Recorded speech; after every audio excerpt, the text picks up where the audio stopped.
Saan po banda sa Pangasinan? Dito po sa Dagupan. Ay, Dagupan City. Ay, opo. Lagi po akong namamasyal sa Dagupan. Kayo po, saan kayo sa Pangasinan? Sa Alaminos, madam. 100 Island. Oo. Ilan taon na kayo, madam?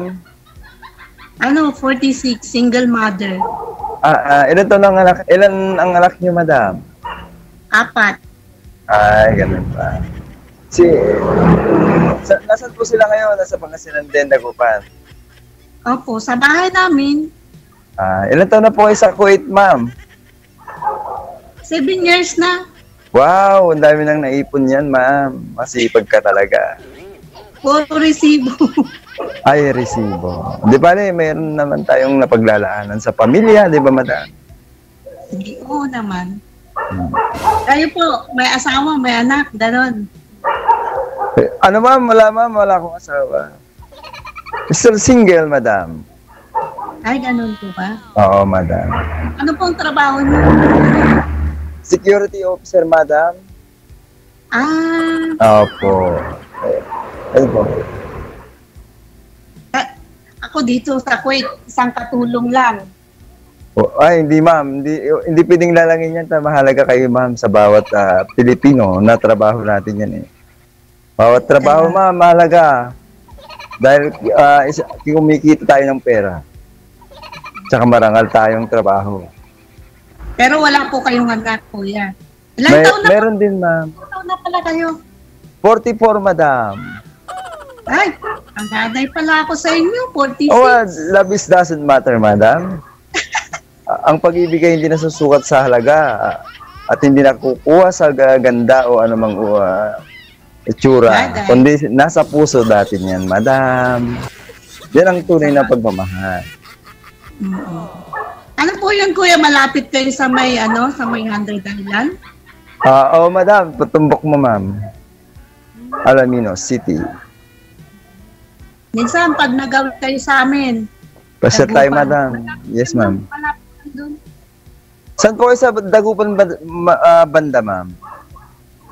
Maluwod? Bunuan. Sa may tulay, yung sa may baybay. Alam ko yun, madam. Opo. Doon lang pasyalo ng mga maraming taga-Dagupan. Opo. Doon yung anuhan ng mga bangus sa amin. Yes, madam. Kailan kayo babalik, ma'am, ng Pilipinas? Wala ba kayong balak bumalik pa ulit? Kakauwi ko lang. Wow! Kakabakasyon ko lang nung December. Ay, opo. Happy naman kayo lagi, no? Hindi naman kayo napapagod dyan, madam. Okay lang naman. Kahit pagod. Kahit napagod. Pero okay lang naman kasi mga amo. Okay lang. Mababait sila, ma'am. Swerte mo pala dyan, ma'am. Kaya nga po. Ano po kayo? Wow, ang luwang. Ma'am Mina, ano po kayo? Hiwalay? Ano po? Beauty DJ. Byuda. Ay, ganun na. Patay na si Mr. Madam. Oo, patay na. Sa iba. 5 years. Patay na sa iba. Matagal nang Ay, ganun na. Ilang taon na, ma'am, na wala si Sir? 5. Ay, ganun na. 5 years. 5 years lang nagbuksa kayo, madam. Uy. Ano po? Anong purpose mo dito, kuya? Bakit sumali ka dito? Ang purpose ko, para maraming kaibigan, maghahanap ako ng tunay na magmamahal sa akin, madam. Ay, gano'n. Pero talagang single. Hindi nyo pa nasubukan na live-in, gano'n, asawa, gano'n. Ma'am, meron na, ma'am. Live-in. Pero, hindi pa rin sapat para magtagal kami kasi may mga pangarap din ng mga partner. Parang may hinahanap pang higit sa kanyang kapareha. Sa bagay. Kaya nga eh.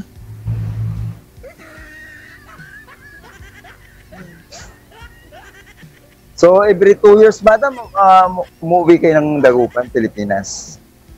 Hindi po, itong uwi ko nung December, 4 na taon ako dito bago. Ay, so, bali, matagal din pala, 4 years.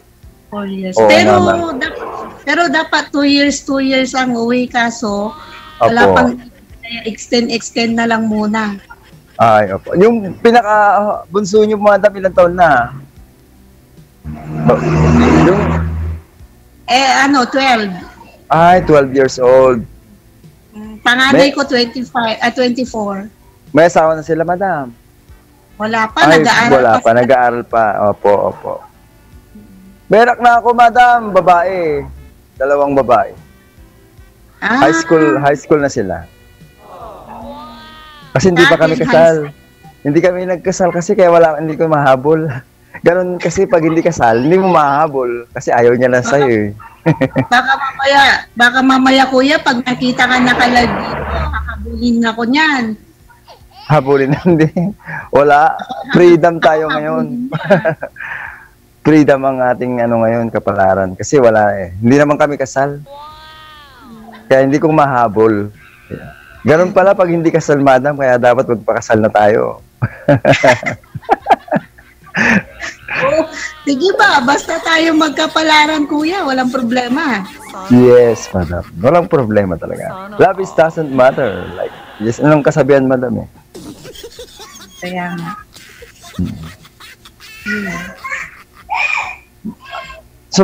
Sumasali ako dito, madam, kasi nakaka-enjoy. Magandang iba-ibang makakakilala mo, marami kang kaibigan.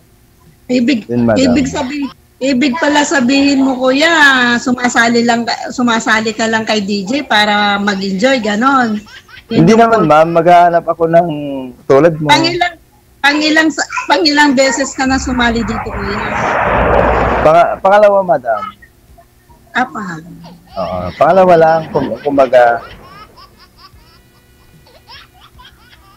Anong nangyari doon sa una?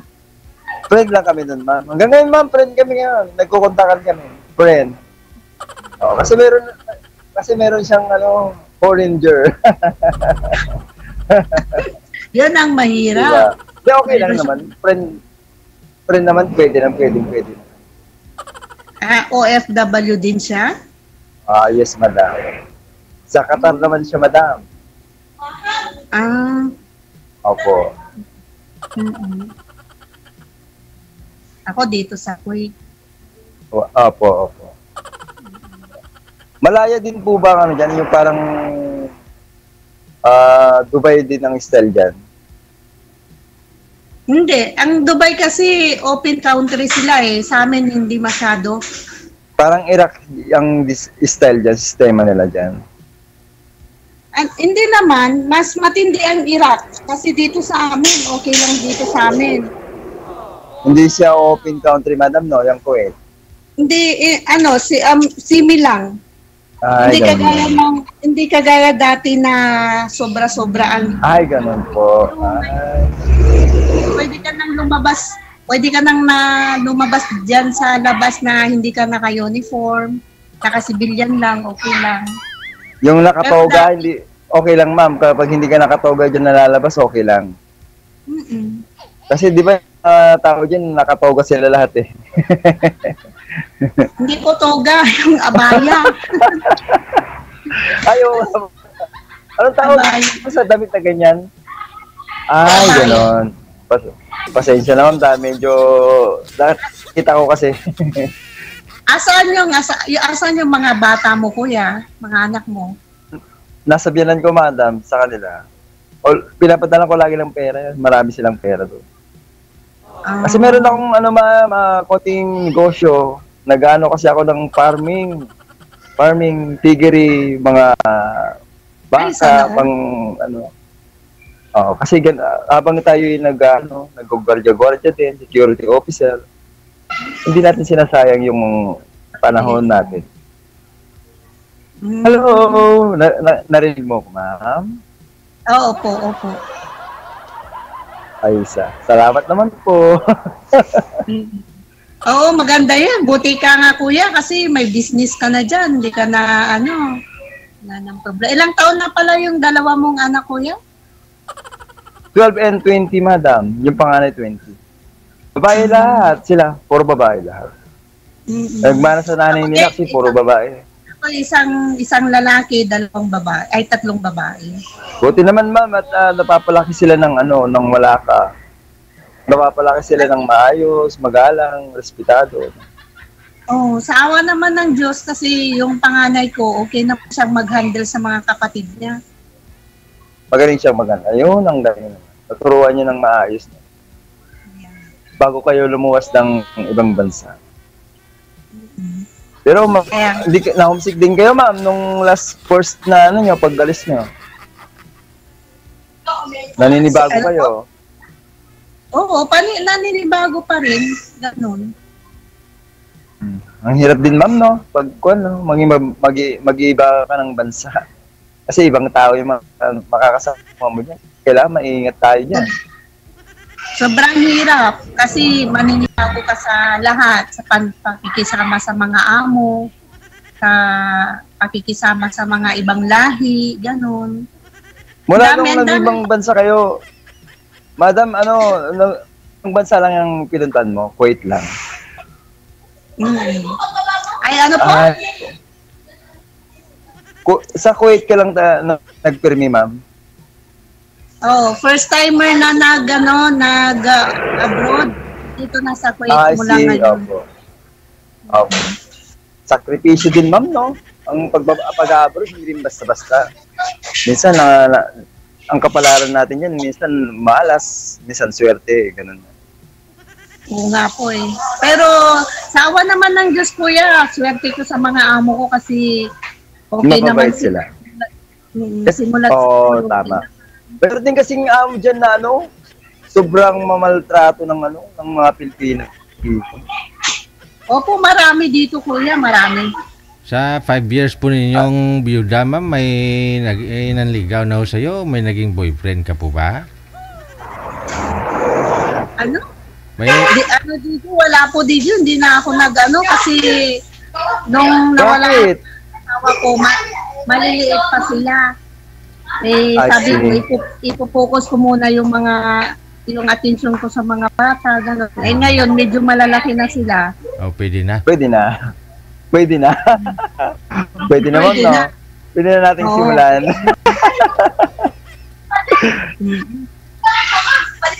Kasi bata pa, ma'am, para itigil mo yung pag-ibig ng nasa puso mo.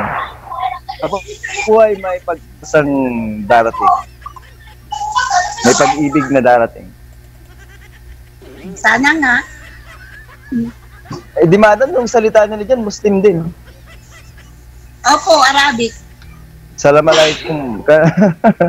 Ang salita dyan, no? Di marunong din kayo mag-Arabic, ano madam? Opo, medyo marunong na din. So, pero ang likuan ko dito sa dagupan, nakalimutan mo na. Hindi naman, labat. Andi labat.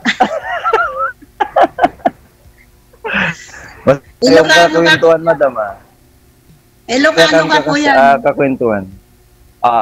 Po, Ilocano po yung mother ko, kaya may laya kong Ilocano. Opo. Masaya kayong kakwentuhan, mama. Medyo may sense of humor talaga kayo.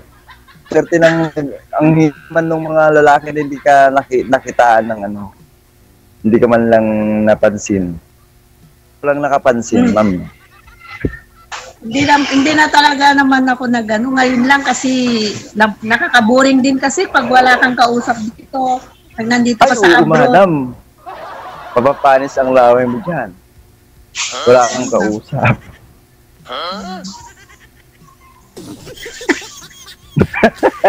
Si Sir DJ. Kaya yun. Ay, madam, bago pala, nakalimutan ko yung pangalan. Anong pangalan mo, madam? Ano po, Rina. Rina? Rina. Rina. Ako naman si Rona. Sige, mamaya.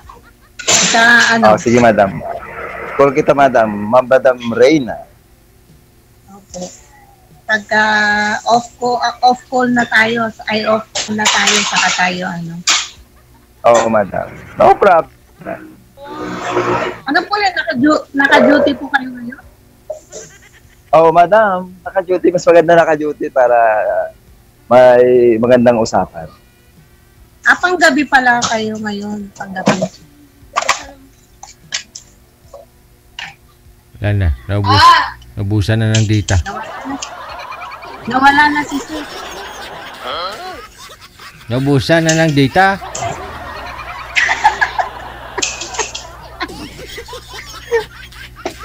Yan no, nakatitig na lang sa'yo, madam. Nabibighani. Ay, nawala na. Kaya nga po, Sir. Ay, kaya nga po, Didi. So, paano yan? Oo. Ay, konektado naman na kayo sa isa't isa, no? Hintayin mo na lang na i-PM kanya, no? Tapos, kung tawagan ka man, hindi pagpatuloy niyo yung pag-usap ninyo. No? Yan na lang po siguro. Thank you. Sige Maraming po. salamat. Salamat. Salamat po.